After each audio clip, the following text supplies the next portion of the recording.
High in the jagged ridges where pine trees scratched the sky and rivers sang their wild songs, lived a man who was more myth than neighbor. Folks in town whispered about him, a man who had turned his back on civilization, who chose silence over chatter and wilderness over company. They called him Jedediah Boone, though most shortened it to Boone when his name was mentioned. He lived alone, tucked away in a log cabin he had built with his own hands, miles from the nearest settlement. His life was carved from hardship and routine. Dawn came with the crack of ice on his water bucket, noon with the smell of venison roasting, over a fire, and night with the mournful cries of coyotes under a star-pocked sky. Boone hunted elk and deer, trapped beaver and fox, and grew a small patch of corn near the creek bed. His rifle was as much a part of him as his shadow, but solitude had not always been his choice. Years earlier, Boone had loved a woman, a rancher's daughter who dreamed of city life. When she left him for a banker in town, Boone didn't fight, didn't plead, didn't chase. He simply disappeared into the mountains. Love, he told himself, was for men who could stand betrayal. He could not. The mountains were safer. He lived with scars, not just on his heart but across his weathered face from skirmishes with cougars and outlaws. His eyes were ice blue, cold as glacier melt, and his beard wild as the forests he roamed.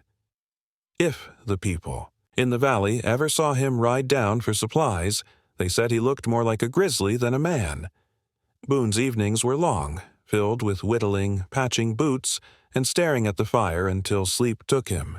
He convinced himself he needed nothing, no woman, no town, no family. The wilderness was honest. It demanded much, but lied little. And yet, despite all his stubbornness, there were nights when he would sit outside his cabin and look westward, toward the faint glow of lanterns from the distant ranches. He would hear laughter carried by the wind, voices soft and human. He would grip his tin cup tighter, swallow whiskey, and remind himself, "You chose this. You can't be hurt if you're already alone." What Boone didn't know, sitting by that lonely fire, was that fate was about to test him. A storm was coming, not of snow or rain, but of flesh and blood, and it would begin with a sight so terrible that even a hardened mountain man would never forget it. It was late autumn when Boone noticed something unusual. He had been trailing a buck across the ridge, bow slung on his back, when he saw a black column smudging the horizon. Smoke. Not the thin line of a campfire, but heavy and dark, like something burning wrong. Curiosity prickled at him, though Boone was not a curious man by nature. Usually, other folks' troubles stayed with them, and he kept his distance. But this was different. The smoke rose near an abandoned ranch house in the valley below. Land once worked by the Harpers before Apache raids drove them off years back. No one had lived there since. Or so Boone thought. He adjusted his hat and squinted through the glass of his spyglass. The roof looked damaged, its boards half charred, but what seized his gut wasn't the ruin of the house. It was the flock of crows circling and diving, their wings black against the reddening sky. Birds didn't gather like that without reason. A weight settled in Boone's chest. Against his better judgment, he mounted his mule and rode down the slope. The trail twisted through pines, then opened into a clearing where the ranch house sat crooked and broken, like a carcass left to rot. As he approached, the stench of smoke mingled with something worse, burnt flesh and leather. His mule tossed its head nervously. Boone dismounted, rifle in hand, boots crunching over brittle grass. At first, he thought it was a scarecrow nailed to the beam, a limp figure hanging, hair tangled in the breeze. But when the wind shifted, he froze. It wasn't straw. It was a woman. Her blonde hair caught the dying sun, glinting like tarnished gold. Her body hung by the wrists from the roof beam, dress torn and stained, skin blistered from fire. Across her chest, burned into flesh with a hot iron, were two words seared deep. Apach, lover. Boone's jaw clenched. His breath came hard, anger and sorrow twisting inside him. He had seen cruelty before, but this was savagery painted as justice. Whoever had done this wanted her to suffer, wanted the world to see her shame. For a long moment he stood there, torn between turning away and helping. He told himself she was dead already, that it wasn't his burden. But something rooted him to the spot. Some whisper deep inside said, "Don't walk away, Boone, not this time." He lowered his rifle, set his jaw, and stepped forward. Boone climbed the porch steps, his boots creaking under his weight. The woman's body swayed lightly in the cold breeze, her head lolling forward. He told himself she was already gone. That made it easier. Still, he drew his hunting knife and sawed through the rope at her wrists. Her body dropped against him with unexpected weight, nearly knocking him to his knees. Boone caught her awkwardly, bracing her against his chest, and then he froze. A sound. Faint. Barely a whisper. The woman groaned. Boone's pulse slammed in his ears. Alive. Against all cruelty, against the brand burned into her flesh, against the smoke and the fire, she lived. He lowered her gently onto the porch, brushing tangled hair from her face. Her features were dirt-streaked, lashes clumped, lips cracked from thirst. Her chest rose shallowly, each breath ragged. Boone wetted a cloth from his canteen and touched it to her mouth. She stirred, a faint murmur slipping past her lips. Names, maybe, or only broken syllables. "Easy now," Boone muttered, his voice rough from disuse. "You're safe, least for the moment." But he knew she wasn't. Whoever had left her here would return, certain to finish their work if they discovered she'd survived. Boone glanced toward the horizon, scanning for riders. The valley lay empty, shadows stretching long, but his instincts screamed danger. He weighed his options. He could leave her, ride away, pretend none of this was his burden. That was the choice. The old Boone would have made, the man who had buried his heart in the mountains. But his hands betrayed him. Working with care as he wrapped her arms with strips of cloth, lifted her against his chest once more. She was feather-light, her head resting against his shoulder as if she trusted him already. The scent of smoke clung to her hair. Boone mounted his mule, balancing her before him, and turned toward his cabin in the high country. The trail back was long, the night already creeping down the mountainside. As he rode, Boone felt the weight of something far heavier than the woman in his arms. For the first time in years he carried another life, and with it came danger. But beneath that burden, buried deep, a spark flickered, something Boone thought he'd buried forever. Hope. Boone's cabin squatted in a sheltered hollow between two ridges, hidden from prying eyes by towering pines. By the time he reached it, the stars were sharp in the black sky, and the woman's breath rattled faintly against his chest. He kicked open the cabin door, carried her inside, and laid her gently on his cot. For a moment, he stood there, staring. He had not shared this cabin with another soul in years. Now, stretched across his bed, was a stranger marked by cruelty. Boone muttered a curse, then got to work. He heated water over the fire, tore strips from an old shirt, and began cleaning her wounds. The brand seared across her chest was angry and raw. He pressed a damp cloth against it, and she moaned, her body twitching weakly. "Easy," Boone whispered. His voice came out softer than he intended, like he was speaking to a wounded fawn. He made a poultice from bear fat and pine resin, pressing it over the burn to keep infection at bay. Her wrists, raw from rope, he wrapped carefully. He forced drops of water between her lips until she swallowed. Hours passed as Boone tended her, sweat beading on his brow. At last she stirred more fully. Her eyes fluttered open, pale blue, startling in their clarity. For a moment she stared at him, confused, frightened. Boone raised his hands slightly. "You're safe," he said. "I found you at the Harper place. Whoever did, it's gone." Her lips parted, but only a croak escaped. Boone fetched broth from a pot and lifted a spoon to her mouth. She sipped, then coughed, but managed a few swallows. "Why?" she rasped. Boone frowned. "Why what?" "Why? Help me?" The question pierced him. He didn't have an answer. He could have left her, should have. But instead he said, "Because no one deserves what they'd done to you." Her eyes filled with tears, but she turned her face away as if ashamed. Boone felt an ache in his chest he hadn't known in years. He busied himself with the fire, adding logs, keeping his hands busy while his mind churned.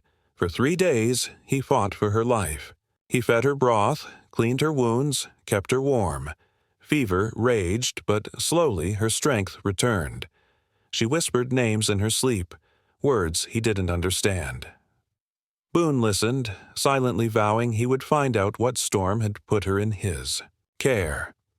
On the 4th morning, she woke clearer, her eyes locking on his. "My name's Clara," she said, her voice fragile but steady. Boone nodded. "Jedediah Boone. But folks just call me Boone." Clara studied him for a long moment, then whispered, "They'll come back for me." Boone's hand tightened around his tin cup. He already knew she was right. The wind whistled through the pines as Boone sat across from Clara, the firelight flickering on her pale face. She was stronger now, able to sit upright on the cot, though her body still bore the brand like a cruel metal. Boone waited, patient, as she gathered her strength to speak. "They called me an Apache lover," she began, her voice thin, "branded me traitor, but I never betrayed my people." Boone said nothing, only motioned for her to go on. Clara's eyes darkened with memory. It started months ago. The ranchers near the border towns had been fighting with the Apache for years. Raids, cattle theft, burned homes. Everyone hated them. But there was one. One Apache who was different. His name was Taza. He came not with a war party, but alone, carrying a white flag. He sought peace. Boone raised an eyebrow. He had seen Apaches fight, but peace-seekers were rare. "He came to my family's ranch," Clara continued. "My father threatened to shoot him on sight, but I saw something in his eyes. Not hate, not rage, just a man who wanted the killing to stop. I gave him food, water. I begged my father to listen. He wouldn't. He called me soft, foolish. Her hands trembled as she spoke. Boone could see the fire of conviction in her, even through the pain. I sheltered Taza once when he was wounded. That was my sin. The ranchers found out. They said I had lain with him, betrayed my blood for a savage. I hadn't. I only helped him because he deserved a chance. But lies spread faster than truth. They tied me up, branded me. They meant for me to die slow. Hung up like an animal for the crows." Her voice cracked and she looked away. Boone's jaw tightened. He had known cruelty among men, but this was a different brand of hate. "Why not kill you outright?" he asked. "Because they wanted everyone to see," Clara whispered. "A warning. Anyone who showed kindness to an Apache would share my fate." Silence stretched between them, heavy as the logs stacked against the wall. Boone stared into the fire, wrestling with his thoughts. He had no stake in this war between ranchers and Apache. Yet here was Clara, marked by it, dragged into his world by fate. Finally he said, "You did right, feeding a man, helping the wounded. That ain't betrayal, that's decency, and decent's hard to find these days." Clara's eyes softened. "You believe me?" Boone met her gaze squarely. "I wouldn't be keeping you alive if I didn't." For the first time since he found her, Clara gave a small, trembling smile. It lit her face faintly, like dawn breaking over the mountains. Boone felt something stir in his chest, old and dangerous. Something like hope. The days grew colder as winter pressed down on the mountains. Boone kept Clara sheltered, chopping extra wood, drying meat, and making sure she stayed strong. But his mind turned constantly to what she'd told him, about Taza, the Apache peace-seeker. One night, as snowflakes drifted against the cabin windows, Clara spoke again. "Taza wasn't just anyone," she said. "He was the son of a chief. If he had lived, he might have ended the bloodshed. But I fear they killed him." Boone studied her. "You're sure?" Clara shook her head. "No. I only know he vanished after the night I sheltered him. Some say he went back to his people. Others say the ranchers hunted him down. But if he lives, they'll keep blaming me for it." Boone leaned back in his chair, rubbing his beard. If the ranchers believed she'd betrayed them for an Apache, they wouldn't let it rest. And if the Apache believed she was tied to Taza, they might come for her too, either to claim her or to silence her. Clara was a marked woman, hunted from both sides. "You put yourself in the path of a storm," Boone muttered. "I didn't choose it," Clara replied sharply. "I only chose kindness." Her words struck him harder than any bullet. Boone had spent years shutting himself off, convincing himself kindness was weakness. Yet here was Clara, broken, branded, and still clinging to the belief that compassion mattered. The following morning, Boone tracked fresh sign near his cabin. Hoof prints, not his own. Someone had been near.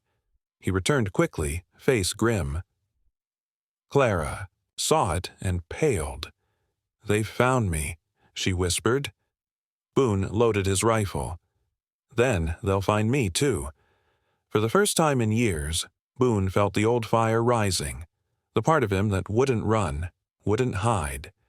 He had lived, alone, to avoid pain. But now, standing between Clara and the world that wanted her dead, he knew solitude was no longer enough. Boone had been right. Trouble rode hard and fast. It was late afternoon when Clara spotted the dust rising beyond the ridge. She rushed to the cabin door, her pale face taut with fear. Boone stepped up beside her, squinting into the distance. A group of riders, 6, maybe 7, headed straight toward his hollow. "They've found me," Clara whispered. Boone's jaw clenched. He had seen the kind of men who'd do such a thing, ranch hands and drifters who thrived on cruelty. Men who would brand a woman like cattle just to send a message. He grabbed his rifle and checked the chamber. "Stay low. Don't show yourself." The riders pulled up at the tree line, their horses snorting steam in the crisp air. The leader, a broad-shouldered man with a black hat and a scar across his cheek, called out, "Boone, we know you're in there. Word got around you picked up something that don't belong to you." Boone stepped onto the porch, rifle in hand, shoulders squared. "Ain't nothing here belongs to you," the man sneered. "That woman is a traitor. She laid with savages, turned her back on white folk. The brand across her chest proves it. Now hand her over, or we'll burn this place to the ground." Boone's eyes narrowed. "She's done no wrong. You branded her out of hate, not truth. You want her, you'll have to come through me." The mob erupted in curses. The leader spat on the ground. "Then so be it. When we're done, folks'll find your bones with hers." They rode forward, rifles raised. Boone stepped back inside and barred the door. Clara clutched his arm, eyes wide. "You can't fight them all," she whispered. "Don't reckon I've got a choice." Boone loaded his shotgun, set extra cartridges on the table, and checked the pistol at his belt. He looked at Clara. "You know how to shoot?" Her hands trembled, but she nodded. "My father taught me before he disowned me. Then tonight, you put it to use." The first bullets tore into the cabin walls, splinters flying. Boone shoved Clara down, returned fire through a crack in the shutter. One rider tumbled from his saddle, horse bolting. The others shouted, circling the cabin like wolves. The siege had begun. Gunfire thundered, rattling the log walls. Smoke stung Boone's eyes as he fired, reloaded, and fired again. Clara crouched beside him, trembling but determined. a pistol clutched in her hands. "Stay low," Boone barked. "Only shoot if they breach." The men outside whooped and hollered, bullets splintering the shutters. One lobbed a torch, but it fizzled against the wet earth by the porch. Another tried to rush the door, only to fall when Boone's shotgun roared. For hours, the standoff raged. The cabin shuddered under the assault, but Boone held firm, grim as iron.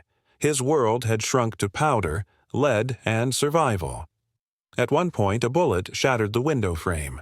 Clara screamed but steadied herself, firing through the gap. A rider cried out, clutching his shoulder before galloping back. Clara's face was pale, but her eyes burned with something fierce. "You did good," Boone told her, reloading. Night fell and the mob grew bolder. They circled closer, shouting threats. "Come out, Boone. We'll give you a quicker death than she deserves." Boone gritted his teeth. He knew they meant to burn him out. Already, flames licked at a pile of brush one man had dragged to the cabin wall. Boone grabbed a bucket, doused it, and fired at the arsonist, dropping him where he stood. Still, the pressure mounted. They were too many. Boone's ammunition dwindled, his muscles ached, and his ears rang from constant gunfire. Clara sat beside him, reloading with trembling hands, sweat streaking her dirt-stained face.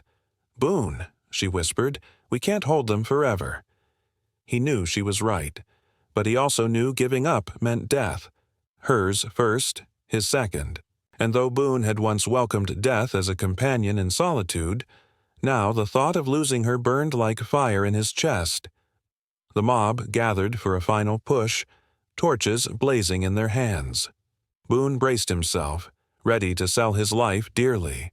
Then, above the chaos, came a sound that froze every man in his tracks. A shrill, piercing cry. The war whoop of the Apache.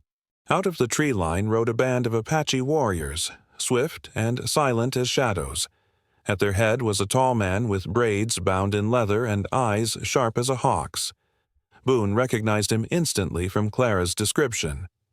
"Taza," she whispered, voice trembling with disbelief. The warriors charged, their arrows and bullets finding targets with deadly precision. The mob of ranchers scattered, shouting in panic. Horses reared, men fell, and the siege turned in an instant. Boone held fire, watching as the Apache encircled the cabin. The leader dismounted, striding toward the porch with measured steps. Boone raised his rifle but did not aim. The man stopped, a few feet away, his gaze flicking from Boone to Clara. "You sheltered me once," Taza said in clear English, his voice low but commanding. "And they punished you for it." Clara stepped forward, tears brimming. "They said you were dead. I lived," Taza replied. "But I could not stop the hatred. Now you are hunted because of me." The mob regrouped at the tree line, shouting curses at both Boone and the Apache. Guns cracked again, but Taza's warriors returned fire, driving them back. The leader, with the scar, bellowed, "You're all traitors! We'll see you hang!" before fleeing with the remnants of his men. Silence fell, broken only by the moans of the wounded and the crackle of dying flames. Boone lowered his rifle, studying Taza warily. "You aim to take her with you?" Taza met his gaze evenly. "She is safer with my people than with yours, but the choice is hers." Clara looked between them, torn. Boone saw it in her eyes, the pull of safety, the bond of gratitude, and something else, something unspoken. "I can't leave him," she whispered finally, her eyes resting on Boone. Taza's gaze softened, almost respectful. "Then you have chosen. So be it." He mounted his horse, signaled his warriors, and melted back into the night, leaving Boone and Clara alone amid the wreckage. The cabin was scarred, its walls pocked with bullet holes, the porch blackened by fire. Boone stood among the ruins, shoulders heavy but spirit unbroken. Clara sat beside the hearth, her head resting against his shoulder. For a long time, neither spoke. Then Clara broke the silence. "You could have left me. You should have. Boone shook his head. Couldn't. Why? She asked softly. He stared into the flames, searching for words. I thought I was done with people, done with caring, but when I found you on that roof, something in me woke up. A man can't hide forever, not from the world, not from himself. Clara's hand found his. Then maybe we both found something worth holding on to. Outside, the snow began to fall, blanketing the scars of battle in white. The mountains were still wild, still dangerous, but Boone no longer felt like a ghost drifting. Through them, he had fought for someone, protected them, and in doing so found a piece of himself he thought long buried. In the days that followed, he rebuilt the cabin stronger than before. Clara helped, her hands steady despite her healing wounds. Together, they cut timber, patched walls, and stored food for the winter. Boone found himself smiling more, speaking more. Clara's laughter, faint but growing, filled the hollow like sunlight. The brand on her chest would never fade. It marked her forever in the eyes of the cruel. But Boone saw it differently. It was a testament, not to shame, but to survival, to courage. One evening, as the fire crackled low, Clara turned to him. Do you think they'll come back? Boone adjusted his hat, eyes glinting. Let 'em try. This time they'll find I ain't so lonely anymore. The wilderness outside howled with wind, but inside the cabin there was warmth, there was fire, there was hope. Boone, the lonely mountain man, had found redemption not in solitude, but in the bond forged with a woman the world had tried to destroy. And as the snow deepened and the mountains stood silent sentinel, their story began anew. Not of loss, but of survival, defiance, and the wild kind of love that only the frontier could carve.